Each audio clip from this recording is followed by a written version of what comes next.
Tudo bem, Renan? Bom dia. Tudo maravilhoso, bom dia aos espectadores, é um prazer estar aqui, na verdade uma honra, sempre bom vir à Band. Como que é ser candidato, pré-candidato à presidência da República numa eleição em que as pesquisas dizem o seguinte: só tem espaço para Lula e para Bolsonaro, no caso Flávio Bolsonaro.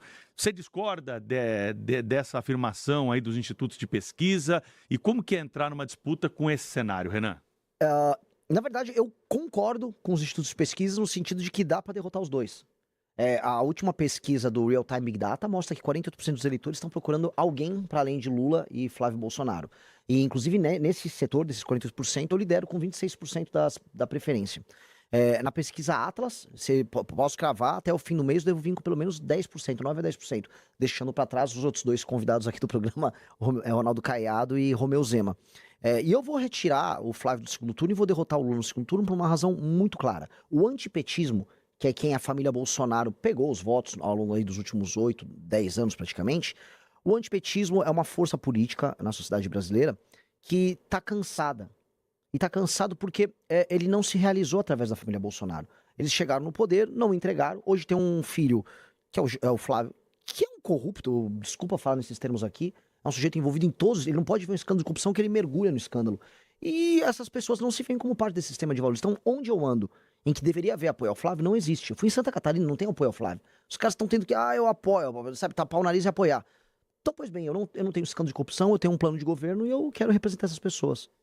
Falando sobre proposta, que é uma coisa que está faltando, que a gente fica muito em escândalo, né? Sim. E o passado de cada um é importante, falar sobre a trajetória, mas o brasileiro está precisando de muitas propostas em várias áreas, né? Eu queria saber o que o Renan faria como presidente da República nessa questão fiscal. O Brasil está enrolado nos números e a gente está vendo que o buraco está cada vez mais embaixo. O que o Renan faria como presidente da República para consertar as contas do país? Olha, essa é a típica pergunta que os outros pré-candidatos vão se enrolar e vão dar uma fugida.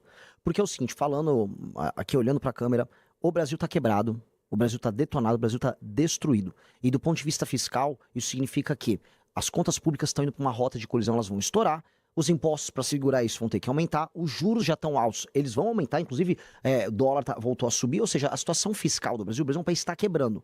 E nós, se você quiser, você que está me ouvindo, quiser comprar um celular e conseguir pagar ele, não se endividar, ter emprego, nós vamos precisar fazer uma série de reformas que vão doer em muita gente interessada. Grandes empresários que querem renúncias fiscais, mas nós vamos precisar mexer, por exemplo, em outra reforma da Previdência, nós vamos ter que fazer uma coisa que é difícil de explicar aqui pro público, mas chama-se desindexação de certos gastos. Nenhum candidato vai falar isso, porque eles querem seu voto. Eu não vou mentir, eu não sou estelionatário, então eu vou falar para vocês, eu vou ter que desindexar os gastos do BPC, ou seja, o reajuste deles não vai ser feito através da base do salário mínimo, do aumento do salário mínimo, mesma coisa com a própria aposentadoria, eu vou cortar todos os privilégios possíveis do judiciário. Fazer isso vai me liberar um espaço fiscal de 200, 250 bilhões por ano. É isso que um presidente precisa fazer. A única coisa séria que um presidente precisa fazer, assim, na transição de mandato dele. Todos os outros não vão falar isso, porque isso tira voto. Mas eu tô aqui para falar a real. E eu voltando até, linkando com a pergunta anterior. É por isso que eu vou ganhar. Porque eu tô falando a real, eu vou falar pros outros, ô Lula, você não vai querer fazer essas reformas? Bota no cartório. Flávio, bota lá, registra em cartório. Porque eles estão mentindo. Todo mundo sabe que vai precisar fazer uma reforma fiscal pesadíssima no Brasil. Que é a reforma fiscal que no fim do dia vai permitir que uma pessoa consiga comprar um celular e não ficar endividado. O presidente da República, no atual cenário que a gente tem com o parlamento, tem condições de fazer isso sem essa articulação política, por vontade própria? Tipo, o presidente tem essas ideias que você está apresentando aqui, ele consegue executar imediatamente? Olha, a PEC fiscal minha, Tem que passar pelo parlamento. lógico, mas eu vou dar um exemplo para você. Eu não só falo. Esse projeto que eu falei fiscal já está protocolado na Câmara dos Deputados pelo meu partido. A gente já tem coisa de 70 e 80 assinaturas coletadas junto ao parlamento. E a ideia é eu conseguir o número necessário já para botar em tramitação. Eu quero passar essa reforma na transição. É uma reforma que economiza 3,3 trilhões de reais em 10 anos. E aí a gente não vai ficar tendo que discutir todas as vezes nos programas políticos aqui a questão fiscal. É para a gente resolver de vez. E se eu venci, vamos colocar em perspectiva, se eu ganhei a eleição vindo de um partido que tem 6, 7 meses de idade, significa que eu fui um fenômeno eleitoral. Sendo um fenômeno eleitoral, o espírito do tempo no Congresso, ele vai estar sendo pautado por mim e por essa agenda. Então eu não terei tanta dificuldade, pelo menos no início. Depois, a gente sabe que o Congresso vai fazer o necessário para querer, né, me botar uma faca no meu pescoço para querer grana, que é isso que o Congresso quer. Só que aí eu tenho que trabalhar com relação de forças de uma maneira... Precisa mudar esse esquema das emendas na tua avaliação? Com certeza. E como faz para mudar isso? Tem que mudar o sistema político brasileiro. E o sistema político brasileiro parte da base. Eu não quero, assim, me estender que essa história é fascinante. Eu rodei o Brasil, rodei o Maranhão, rodei cidades do interior do Nordeste, cidades que nem sequer deveriam existir do ponto de vista institucional. São cidades que apenas vivem de receber dinheiro do governo federal. E como é que rola a vida política lá? A emenda do deputado vem, o prefeito, ele opera a emenda, desvia um dinheirinho pra comprar voto na eleição, o outro, ele faz um show com Wesley Safadão ou com algum cantor pra poder, né, amealhar o apoio da população. O deputado ganha em cima disso. Nós vamos mudar todo esse sistema. A gente vai fundir as cidades pequenas. Nós precisamos, porque as cidades estão quebradas. E nós vamos fazer uma reforma, que eu chamo de lei de responsabilidade gerencial, que vai condicionar o recebimento das emendas por parte do município. E, inclusive, o fundo partidário e o fundo eleitoral para os partidos, mediante desempenhos de gestão. Então, se um prefeito ele tem um bom resultado em educação e saúde, ele ganha pontos. Esses pontos autorizam o município a ganhar emenda.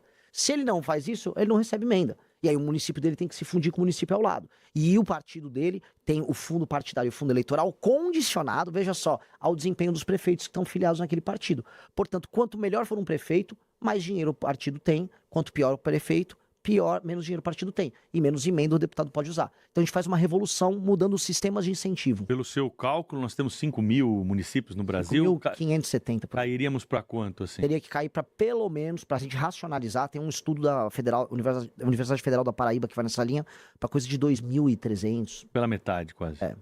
Porque a maior parte dos municípios... Agora é uma briga política imensa, né? Você vai lutar contra todo mundo, pô. Mas... E aí é PT, PL, MDB, Centrão, União Brasil, todo mundo tem prefeituras. Todo mundo tem prefeituras, mas todos sabem, eu inclusive fui agora na Marcha Nacional dos Prefeitos, que não tá dando para pagar essa conta. Sim, é uma irracionalidade. E tem um problema, o Centrão, ele é um carrapato. Esses políticos que você estava citando, eles são carrapatos. O carrapato, o máximo de consciência que ele tem, assim, ó, o boi não pode morrer. E o carrapato percebeu que o boi tá morrendo. Então, eles, pode reparar que em vários momentos da história recente do Brasil, chega um momento de colapso, aí eles participam das reformas. O governo Temer foi isso, aconteceu em alguma medida no governo Itamar Franco, no próprio FHC, até no governo do Collor teve. Então, o carrapato, que são esses caras, já estão vendo, olha, a gente tá sugando demais. Vai ter que fazer alguma coisa pro bicho não morrer. Pois bem, o boi Brasil tá morrendo, ele morre em 2027. Então eles vão ter que participar de um conjunto de reformas. O que é minha pré-candidatura? É a versão mais radical dessas reformas. É a reforma mais agressiva pra gente resolver o Brasil. Se a pessoa quiser viver num país sério, vai ter que fazer essas reformas que eu tô falando. E eu vou ter que convencer as pessoas e os políticos. Mais ou menos o que o Milei tá fazendo na Argentina. Exatamente. Porque, assim, o Milei alertou a gente. O Milei fez mais ou menos o que eu tô fazendo aqui. Ele foi na televisão, foi nas rádios e avisou: a Argentina tá quebrada. Eu tô lembrando, por isso que fiz a pergunta aqui. E ele falou: a Argentina tá quebrada, não vai dar pra a Argentina ficar assim. Galera, vamos acordar. Os argentinos, é verdade, a gente tá quebrado mesmo. Porque existe uma coisa que é a normalização do absurdo. A Argentina tinha normalizado o absurdo e todo mundo ficava pobre, fazendo racionamento, inflação lá no alto. E eles, não, mas a vida é assim. A vida não é assim. O Milei falou: você não precisa viver assim. Igual a gente vivia antes do Plano Real. O ser humano é um ser incrivelmente adaptável. A gente se adapta ao absurdo. De repente vê o Plano Real, a gente falou: poxa, dá pra viver sem tanta inflação. Mesma coisa que eu tô falando aqui. Dá pra você comprar um celular. E eu falei assim, minhas ambições são muito grandes e ao mesmo tempo são muito simples. Sabe qual é o sonho de um Brasil perfeito no meu primeiro ano? Você conseguir comprar um celular, você não se endividar para comprar um celular, e aí você vai andar na rua e ninguém vai roubar ele. Se você conseguir cumprir esse ciclo de comprar um celular sem se endividar e conseguir ir na rua e ninguém te roubar, nossa, já foi uma revolução. Renan Santos, pré-candidato à presidência da República pelo Partido Missão, está concedendo uma entrevista ao vivo aqui à Bandeirantes, transmissão também pelo Band News TV, ao vivo no Jornal Gente. INSS, pergunta que chega todos os dias aqui para a emissora, de pessoas que estão na fila, que tem gente que ainda não conseguiu ainda reaver aqueles valores descontados indevidamente. Como reduzir a fila do INSS, Renan? De maneira clara, nós precisamos, assim, a fila em si, você tem que ter automações e você tem que tirar fraudes. A gente tem uma indústria da fraude que acaba tomando muito tempo na operacional. E hoje você não conseguiu colocar de maneira, vamos dizer, a contento, tanto o machine learning quanto as automações para você conseguir andar mais rápido com os processos. Você também citou agora, vamos dizer, descontos E o escândalo do INSS é um pouco sobre isso, é muito sobre isso, né? Os descontos e as fraudes, os crimes.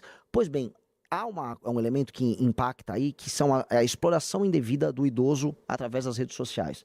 O escândalo do INSS, em grande medida, envolve pessoas idosas que recebem ligações e que recebem mensagens e que acabam caindo em fraudes e elas não sabem, não têm a matemática financeira e o básico do entendimento do que eu contraí um empréstimo, tô te dando 10 mil reais, só que eu vou te descontar com juros, sei lá, de 6% ao mês, como houve alguns casos.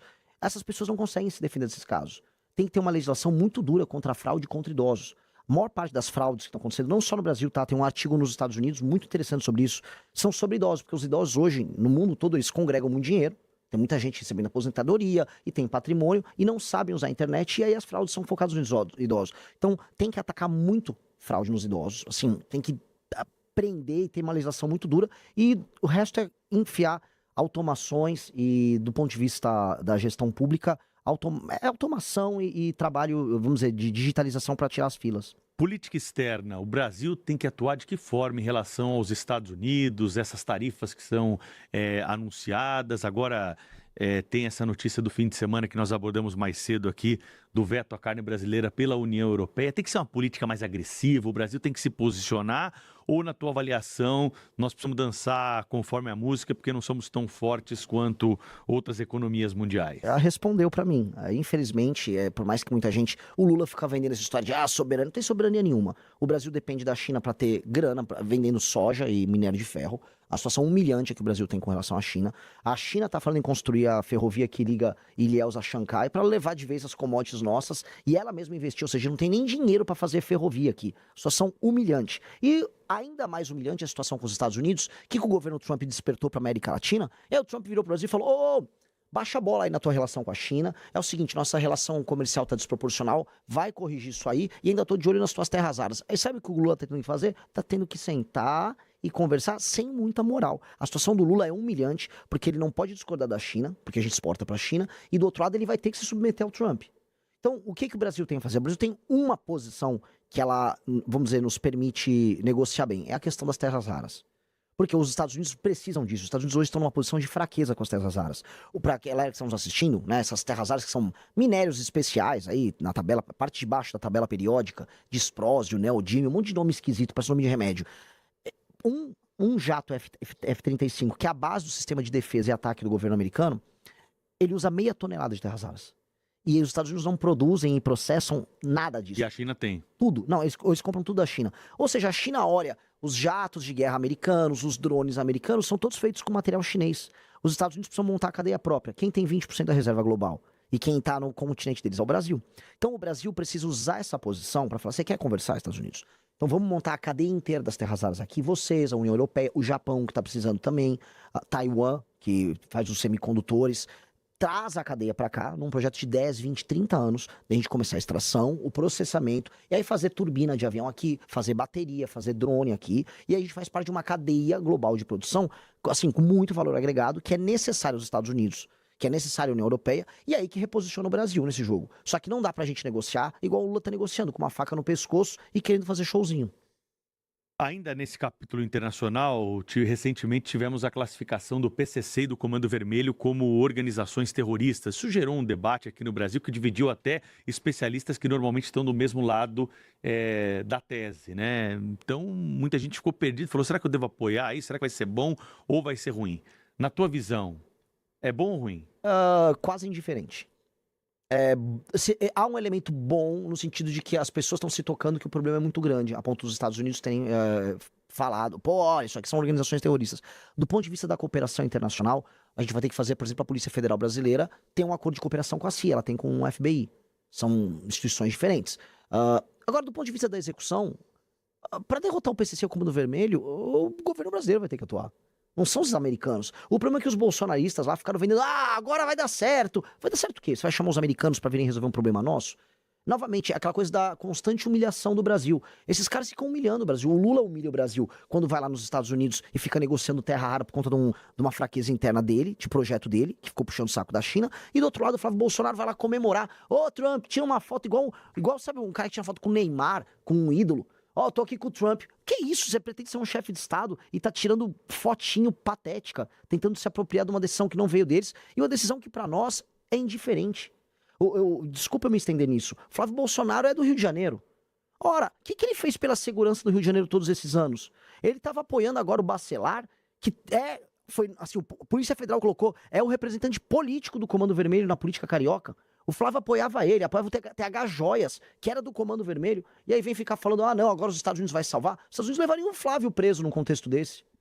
Renan, ainda sobre segurança pública, acho que é um dos assuntos que hoje mais incomodam, né, a população. A gente noticia aqui, terrível, essa situação que vivemos. Muitos lugares do Brasil não podemos andar com o celular na mão, temos que tirar a aliança quando vamos sair de casa para evitar algum susto maior. O que dá para fazer prático, de forma prática, no começo de uma gestão em relação à segurança para mudar isso aí?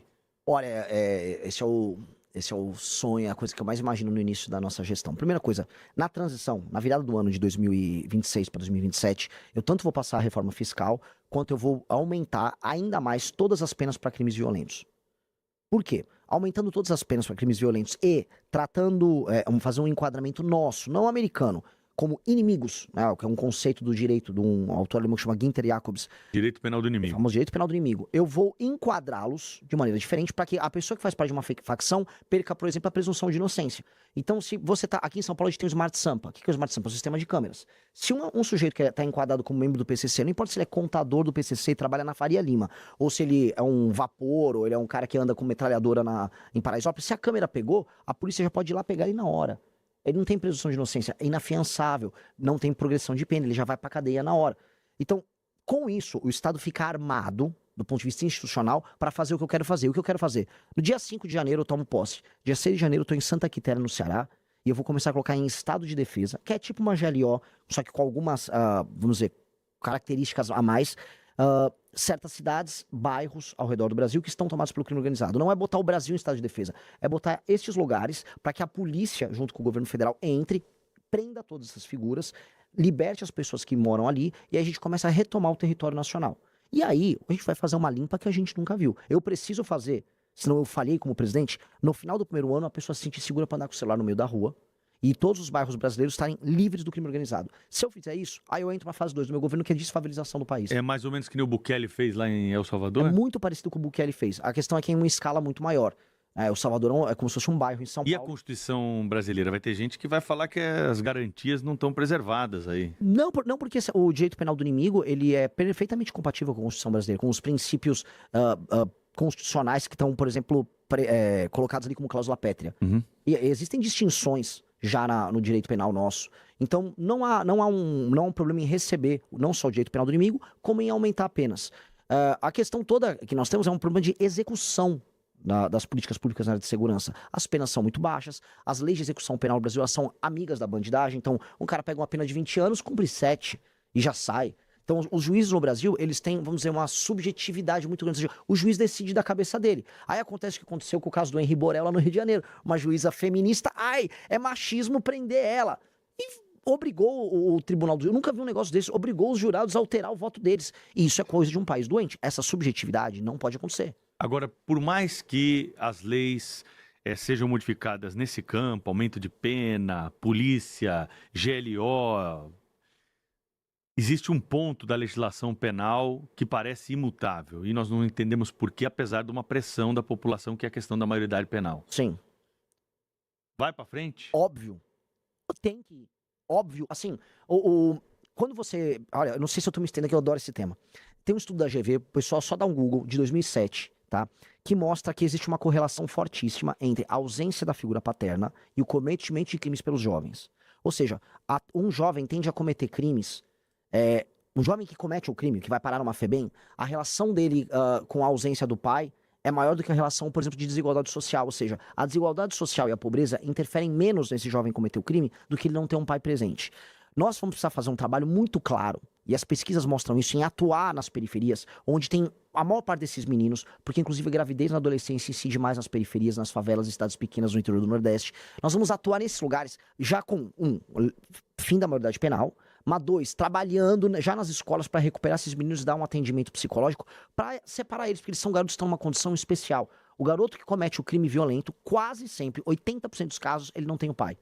O pai abandonou ele, vem de uma relação complicada. E nós vamos chamar a sociedade civil, igrejas, ONG, auxílio psicológico nas escolas já para focar nesse cara. Para fazer o trabalho preventivo, mas tem que ter junto a punição. Porque hoje tá muito barato para uma facção criminosa morreu um bandido em combate, ou uma pessoa foi trabalhar qualquer coisa, pega um menino com 15, 16 anos e coloca ele para trabalhar na operação. Tá fácil. A gente vai dificultar e vai inviabilizar esse modelo de negócio, porque é um modelo de negócio muito bom para eles. Foi muito fácil. Renan, muita gente aqui que não acompanha de perto assim, a cena política deve estar se perguntando: partido é esse, Missão? Partido que é novo? De onde surgiu Missão? Conta um pouquinho dessa história. Missão foi o último partido fundado no Brasil, provavelmente não haverá outro sendo fundado, porque a legislação é cada vez mais difícil, mais proibitiva para montar partidos. Ele é oriundo do antigo e ainda vivo e super presente MBL, ou seja, as pessoas que fizeram aquelas manifestações famosas em 2015, 2016, que derrubaram a Dilma Rousseff, elas entenderam que não adianta só protestar, não adianta só reclamar do governo A, B ou C. Elas só serão respeitadas, e o brasileiro exigiu isso da gente, se a gente fosse uma alternativa de poder. Às vezes eu falava, o Lula não dá, o Bolsonaro não dá, e o eleitor falava assim pra mim, tá bom, mas e aí? Vai pôr quem no lugar? Uma vez um cara me provocou, então vai você, bonitão. Eu falei, tá bom então. Ok. Então nós juntamos mais de 2.000 jovens, na verdade foram 3.500 jovens coletando assinaturas ao redor do Brasil.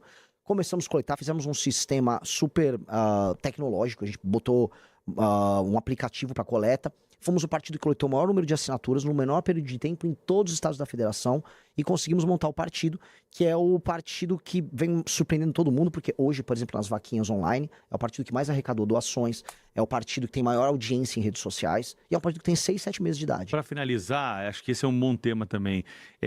Você é favorável a uma mudança no sistema de financiamento das eleições? Financiamento público está errado? Eu acho que o modelo atual está. O modelo atual está... Veja, vários países sérios têm financiamento público.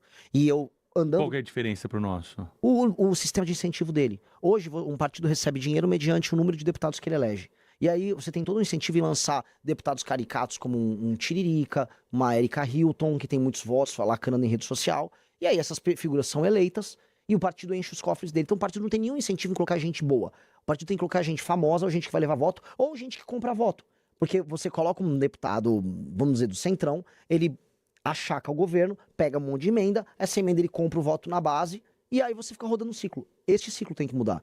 Tem países sérios que têm um financiamento público. Eu sou contra, por princípio, o financiamento público. Eu gostaria que não houvesse.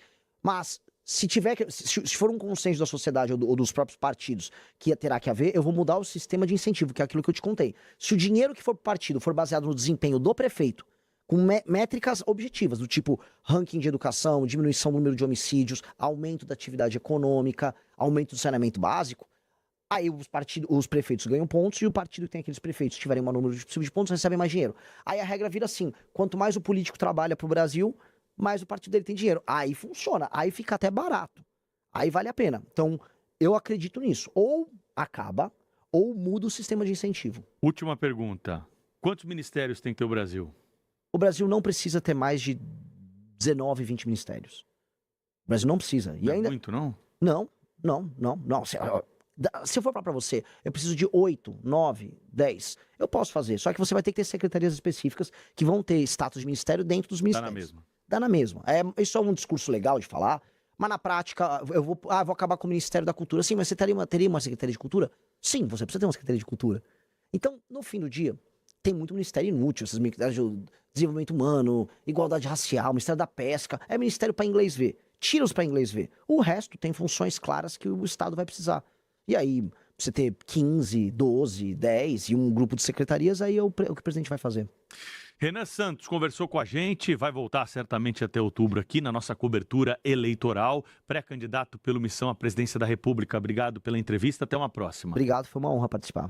Fala, meus queridos, aqui quem fala é o Alan do canal Inevitável Cortes, e no meu segundo mês postando cortes aqui no YouTube de figuras do Partido Missão e do MBL, eu faturei cerca de 25 mil reais, ou um pouquinho mais de 4 mil dólares. E se você tem interesse em estar criando o seu próprio canal de cortes, eu preparei um treinamento 100% focado, mostrando o passo a passo para você estar conseguindo fazer seus cortes de figuras do Partido Missão e do MBL. Para acessar o treinamento é só clicar no primeiro link da descrição ou ler o QR Code que tá aparecendo aqui no meio da tela agora. E se você gostou desse vídeo, não se esqueça de deixar o like e se inscrever no canal. Te vejo no próximo vídeo.